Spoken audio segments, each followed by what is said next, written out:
Welcome into your latest ESPN.com headline. I am Doug Kazarian. Another day, another player leaving the Super Bowl champs. Safety Bernard Pollard, the latest, joining the Tennessee Titans. And for more, we welcome in Matt Williamson. He's our ESPN.com NFL scout. And Matt, let's first discuss the Titans. Why do they want Pollard? Well, he's a tough guy. He's very much a trendsetter on defense. He's popular with his teammates. Big-time hitter, but I find it a little bit curious because they recently just signed George Wilson from the Bills, and both of them are strong safety types. Neither one of them is the real rangy center fielder type safety, so they kind of already have this guy. And, Pollard's a big-name player, but he struggles in coverage. I mean, he's best near the line of scrimmage. All right, so we'll wait and see on that one. Let's go back to Baltimore. They've lost Ray Lewis to retirement, kept Joe Flacco, but so many other guys have left. Why?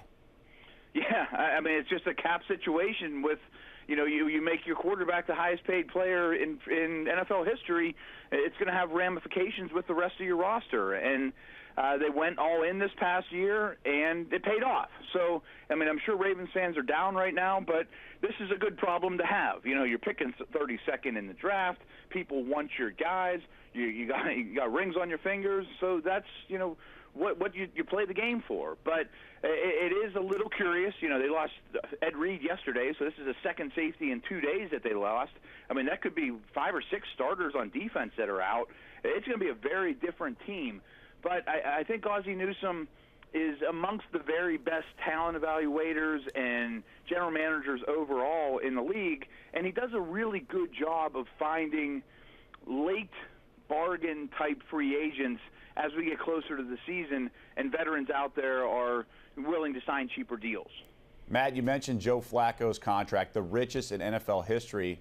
What can we deduce from that in terms of how it affected re-signing their own players? Well, he obviously consumes a massive portion of the salary cap pie, and the Ravens really had no choice in the matter. That you couldn't just let him walk, hand it to the backup, or expect to get the quarterback of the future with that 36th overall pick. So in a way, it's a good problem to have because a high-end quarterback is going to keep you competitive for years to come. But in other ways, I mean, if you were paying middle of the road for your quarterback, a lot of these guys would still be Ravens. And my question is Flacco worth that? He was worth it in the postseason this year, but during the regular season, he certainly did not live up to such numbers. Football, widely considered the ultimate team sport. How do the Ravens reload with other players rather than rebuild? It's not going to be easy.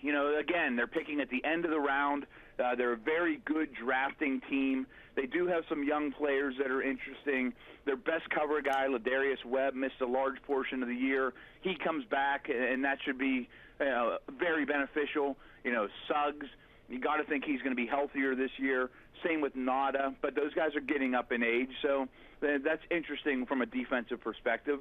But Ozzie Newsome's very, very good at finding free agents very late in the process, even during training camp, that you can get for one-year deals that are prove-it deals, and he gets a lot out of those guys. Yeah, his track record speaks for itself. Matt Williamson, NFL scout, we appreciate you taking the time. Bernard Pollard, the latest to leave the Ravens in free agency. And for all your latest headlines, just keep it locked in on ESPN.com.